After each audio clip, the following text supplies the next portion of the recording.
Vote না দিলে এলাকা থাকতে পারবে না, হাত কেটে ফেলবে, পা কেটে ফেলবে, তাকে খুন করা হবে, কেউ তাকে রক্ষা করতে পারবে না। আমি যে বাইসে ফিরবো আমি কোনোদিন কল্পনাও করতে পারি না, আমার মেয়ে ফিরবে, আমার নানু ফিরবে, কখনো আমি কল্পনা করিনি। যেহেতু আপনারা জানেন যে এখানে মূলত আমরা বিএনপি এবং গণ অধিকার পরিষদের সমন্বয় নির্বাচনটা করছি, এই নির্বাচনী কর্মকাণ্ডে বিএনপির নেতাকর্মীরা নতুন যারা দায়িত্বপ্রাপ্ত হয়েছেন, তারেক রহমান যাদেরকে দায়িত্ব দিয়েছেন তারা আমাকে সক্রিয়ভাবে সহযোগিতা করছেন।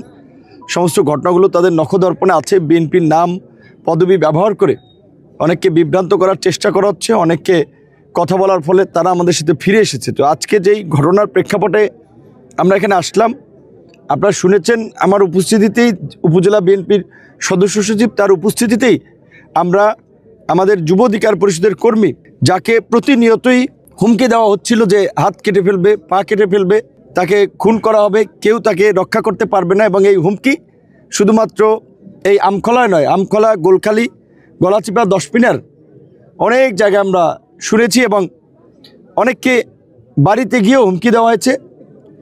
সংখ্যালঘু সম্প্রদায়ের মানুষকেও হুমকি দেওয়া হচ্ছে যে ভোট না দিলে এলাকা থাকতে পারবে না। তো আজকে যেই ঘটনাটি ঘটলো, একেবারে বাড়িতে অগ্নিসংযোগ করে তার পরিবারকে হত্যা করার উদ্দেশ্যে মোটরসাইকেল জ্বালিয়ে দিল, ঘর বাড়ি পুড়ে ছারখার করে দিল। আমরা এই ঘটনার একেবারে ভুক্তভোগী এবং প্রত্যক্ষদর্শী যুব অধিকার পরিষদের নেতা নাইমুলের কাছ থেকে একটু শুনে আমরা বিস্তারিত কথা বলব। কালকে একটা আমাদের উঠান বৈঠক ছিল আপনার 9 নং ওয়ার্ডে, যে তুহিন ভাইয়ের বাড়িতে। আমরা ওই উঠান বৈঠকটা শেষ করে আসার পথে আমাকে পথে গাড়ি থামানো হয়, আমাকে জিজ্ঞাসা করা হয় তোমার নাম কি? নাইমুল। আমি কি হয়, আমার নাম নাইমুল। আমার এবার বলতে আছে যে তুমি কির জন্য এই ট্র্যাক মার্কার দলে যোগ দিছো, তুমি আমাদের কাছে আসো, আর তোমার যেই লোক আছে তুমি ওটা নিয়ে তুমি আমাদের কাজ করো, তোমার যত খরচপাতি লাগে ওটা আমি দিব। আমি বলছি না, আমি 2 নৌকায় পা দিতে পারবো না। আমি নূর ভাইকে ভালোবাসি বিদায় আমি তার সমাবেশ যে কোনো জায়গায় আমি যোগদান করি। বিশেষ করে আমি ওই দিন আসার পর বাসায় আমি আসছি, আসার পর আমি আমার ফ্রেশ আমি আমার গাড়িটা আমি আমার এইতে রাখি, যে বারান্দায় রাখি। বারান্দায় রাখার পথে আমি আমার ওয়াইফের সাথে কথা বলি, আমার ওয়াইফের সাথে কিছুক্ষণ কথা বলি, প্রায় সর্বোচ্চ 1:30 বাজে। তারপর দেখি আমার বাগে কিছু মানুষের আনাগোনা। আমি ওটা মানে কি করি না, আমার মনের ভিতরে আগেই থেকেই অনেক ভয় ছিল যে আমাকে আগেই হুমকি তুমকি দেওয়া হয়েছে, তোমাকে এই দেশে থাকতে পারবে না, তুমি এই দেশে তুমি করবে না, তোমার চোখ উড়িয়ে দেওয়া হবে। আমার এক ভাগ্নে আছে, তারও ওই জায়গায় নিয়ে ক্লাবে নিয়ে এরকম হুমকি তুমকি দিয়েছে। তাই আমরা কি কারা, ওদের নাম টাম ছিল? হ্যাঁ অবশ্যই চিনি, কাশেম, আবু কাশেম মেম্বার। হ্যাঁ মেম্বার। আমাকে কইছে যে 1 নং ওয়ার্ডের আবার আমখলাই এই কয় নং ওয়ার্ডের মেম্বার। এদিকে আরো হার কিছু লোক আছে যে হার নেতৃত্বে এই পোলাপান্ডি আমাদের করে ধলাই, তার নাম হচ্ছে ধলাই। সে বলে যে তো এই আবাসনের যদি একটা মানুষ যদি মরে যায়, এরম এই একটা মানুষ মরে গেলে আমি তার এরম মামলা চালানোর মতো আমার ক্যাপাসিটি আছে, আমি চালাতে পারবো, আমার এরম আছে, আমি সরকারের মাধ্যমে আমি কেস চালাইছি, এরমও কিছু বার্তা আমাদের কাছে বলে। তাই বিশেষ করে আমি ওই কথার ভিত্তিতে আমি অনেক আমার মন থেকেই এমনিতে আগেই ভয় ছিল, ভয় কাজ করতো যে আসলে তো আমার জানের একটা ভয় আছে, সবার কিছু জানের একটা ভয় আছে। আমি আরও অনেক জায়গায় হামলা হয়েছি, তা আমি অনেকজনকে বলছি, সবাই বলছে যে আমার যে দলের ছিল তারাই বলছে যে তুমি এই নির্বাচনে আমরা কোনো করা যাবে না, নির্বাচনের ভিতরে আমাদের দলের কোনো বদনাম করা যাবে। আমার দলের কোনো বদনাম নাই, আমাদের দলের কোনো বদনাম নেই, আমাদের বিপিনুর ভাইয়ের কোনো জায়গায় কোনো বদনাম নাই। রাত্র 2:30 বাজে দেখি আপনার যে পানির মতো আমার ওই যে গাড়ির উপরে খালি সিটে মারতেছে, আর টিনের উপরে সিটে মারতেছে, পানির মতো এই লাগতেছে। তারপর কতক্ষণ পর আমি দেখি কি আমার নাকের গোড়া আসতেছে, মানে কি বুঝায় পেট্রোলের যেরকম একটা বাস আসে ওইরকম একটা বাস আসতে আছে। তাহলে তখন আমার মনের ভিতরে ঘাবলা লাগিয়ে গেছে।